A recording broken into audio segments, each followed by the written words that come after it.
സംസ്ഥാനത്ത് മോട്ടോർ വാഹന നിയമങ്ങൾ കർശനമാക്കുന്നു. വർഷത്തിൽ 5 ചലാനുകൾ ലഭിച്ചാൽ ഡ്രൈവിംഗ് ലൈസൻസ് റദ്ദാക്കും. പിഴ കുടിശ്ശികയുള്ള വാഹനങ്ങൾ ബ്ലാക്ക് ലിസ്റ്റിൽ ഉൾപ്പെടുത്തും. എല്ലാ നിയമ നടപടികളും വാഹനത്തിന്റെ RC ഉടമയ്ക്കെതിരെയായിരിക്കും. ഉമേഷ് ബാലകൃഷ്ണൻ ചേരുന്നുണ്ട് ഇപ്പോൾ തിരുവനന്തപുരത്ത് നിന്ന്. ഉമേഷ്, എന്തൊക്കെയാണ് വിവരങ്ങൾ? ഉന്മേഷ, കേന്ദ്രം ഇതുമായി ബന്ധപ്പെട്ട നിയമം പരിഷ്കരിച്ചിരുന്നു. അതിന്റെ അടിസ്ഥാനത്തിലാണ് സംസ്ഥാനവും ഇപ്പോൾ നിയമം പരിഷ്കരിക്കുന്നത്. ഇതുമായി ബന്ധപ്പെട്ട ഉത്തരവ് ഉടൻ പുറത്തിറങ്ങും. എന്തായാലും നിർദ്ദേശങ്ങൾ ഇപ്രകാരമാണ്.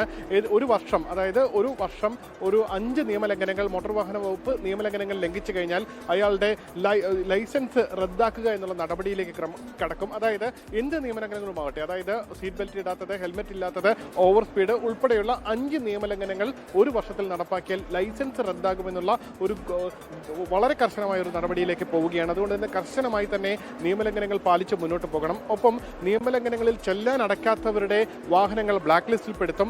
ഈ നിയമലംഘനങ്ങൾ ആര് നടത്തിയാലും അതിന്റെ ഉടമയായിരിക്കും, RC ഓണർ ആയിരിക്കും അതിന് ഉത്തരവാദി. ഈ ബ്ലാക്ക് ലിസ്റ്റിൽ പെടുത്തി കഴിഞ്ഞാൽ വാഹനം കൈമാറ്റം ചെയ്യുന്നതിനും ഒപ്പം ഫിറ്റ്നസ് പുതുക്കുന്നതിനുമെല്ലാം തടസ്സമുണ്ടാകും. ഇത്തരത്തിൽ മറ്റാർക്കും വിൽക്കാനൊന്നും കഴിയില്ല. ഒപ്പം നിശ്ചിത കാലയളവിന് ശേഷം വാഹനത്തിന്റെ ഫിറ്റ്നസ് പരിശോധിക്കണം.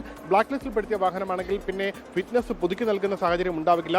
ഒപ്പം എല്ലാ നിയമനങ്ങൾക്കും മറ്റാരെങ്കിലും വാഹനം ഓടിച്ച് അപകടത്തിൽപ്പെടുത്തിയാൽ താനല്ല വാഹനം ഓടിച്ചതെന്ന് RC ഉടമ തെളിയിക്കേണ്ടി വരും. അത്തരത്തിൽ തെളിയിക്കാനുള്ള ഉത്തരവാദിത്വം RC ഉടമയ്ക്കാണ്. അതുകൊണ്ട് തന്നെ കേസ് എടുക്കുന്നത്, ഒരുപക്ഷെ അപകടം ഉണ്ടാക്കി കഴിഞ്ഞാൽ അത് RC ഉടമയ്ക്കായിരിക്കും, എതിരെയായിരിക്കും സാധാരണഗതിയിൽ ഇപ്പോൾ കേസ് വരാൻ പോകുന്നത്. ഇനി മുതൽ അതിനുശേഷം ആ RC ഉടമ തെളിയിക്കണം താനല്ല മറ്റൊരാളാണ് ഇതുമായി ബന്ധപ്പെട്ട വാഹനം ഓടിച്ചത് എന്നുള്ളത്. അതുകൂടാതെ മറ്റൊരു നിർദ്ദേശം, ഏതെങ്കിലും രീതിയിൽ ചെല്ലാൻ, അതായത് നിയമലംഘനങ്ങൾ രേഖപ്പെടുത്തി കഴിഞ്ഞാൽ അത് താൻ നിയമലംഘനം നടത്തിയില്ല എന്ന് തെളിയിക്കാൻ RC ഓണർ തന്നെ നേരെ കോടതിയിൽ പോകണം. നേരിട്ട് മോട്ടോർ വാഹന വകുപ്പിനെ സമീപിച്ച് അപേക്ഷ കൊടുത്താൽ പോരാ. എന്തായാലും ചെല്ലാൻ രൂപീകരിച്ചു കഴിഞ്ഞാൽ കോടതിയിൽ പോയി വേണമെങ്കിൽ RC ഓണർക്ക് വാദിക്കാം. അല്ലാതെ ഈ ചലാൻ മാറ്റുകയുമില്ല. ഈ രീതിയിൽ കർശനമായ നടപടി ഇപ്പോൾ മോട്ടോർ വാഹന വകുപ്പ് മുന്നോട്ട് പോവുകയാണ്. എന്തായാലും 5 നിയമലംഘനങ്ങൾ തന്നെയാണ് സുപ്രധാനം. ഒരു വർഷം 5 നിയമലംഘനങ്ങൾ നടത്തിയാൽ, അതായത് ഒരേ വാഹനം 5 തവണ നിയമലംഘനത്തിൽ ഏർപ്പെട്ട് കഴിഞ്ഞാൽ ആ വാഹനത്തിന്റെ RC ഓണറുടെ ലൈസൻസ് അടക്കം സസ്പെൻഡ് ചെയ്യുന്ന നടപടിക്രമങ്ങളിലേക്ക് മോട്ടോർ വാഹന വകുപ്പ് കടക്കും. ഉന്മേഷ്,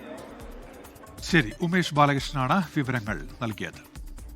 ലോകത്തെവിടെയായാലും ഏത് സമയത്തും 24 വാർത്തകളും ഓഗ്മെന്റഡ് റിയാലിറ്റി പാക്കേജുകളും എക്സ്പ്ലെയിനറുകളും വിശദമായി കാണാൻ ഞങ്ങളുടെ YouTube ചാനൽ നിങ്ങൾക്ക് സബ്സ്ക്രൈബ് ചെയ്യാം.